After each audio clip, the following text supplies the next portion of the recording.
Nagpur railway स्थानकावर अंमली पदार्थ तस्करी विरोधात मोठी कारवाई करण्यात आली आहे। एसी कोचमधून प्रीमियम तत्काळ तिकीटच्या माध्यमातून सुरू असलेल्या गांजा तस्करीचा पर्दाफाश करण्यात यश आलं आहे।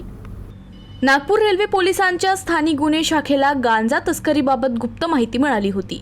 त्यानुसार पुरी अहमदाबाद एक्सप्रेसच्या AC 3 टायर कोच B6 मध्ये तपासणी करण्यात आली। तपासणी दरम्यान अप्पर बर्थ क्रमांक 3 आणि 6 वर प्रवास करणाऱ्या 2 संशयितांना ताब्यात घेण्यात आलं। चौकशीत त्यांची ओळख शंतनू प्रधान आणि बुल्ला रामू शेट्टी अशी पटली असून ते ओडिशा येथील रहिवासी आहेत। पोलिसांनी त्यांच्या ताब्यातून सुमारे 10 किलो गांजा जप्त केला असून त्याची अंदाजित किंमत सुमारे 2,06,000 रुपये आहे। प्राथमिक तपासात आरोपी प्रीमियम तात्काळ तिकिटांचा वापर करून AC कोचमध्ये प्रवास करत गांजा तस्करी करत असल्याचं समोर आलं आहे, जेणेकरून कोणालाही संशय येऊ नये। ही कारवाई नागपूर रेल्वेचे पोलीस अधीक्षक मंगेश शिंदे यांच्या मार्गदर्शनाखाली करण्यात आली। स्थानिक गुन्हे शाखेच्या सतर्कतेमुळे मोठी तस्करी वेळेत उघडकीस आली। पोलिसांनी नागरिकांना आवाहन केलं आहे की अशा संशयास्पद हालचालींबाबत त्वरित माहिती द्यावी आणि नशाविरोधी मोहिमेत सहकार्य करावं।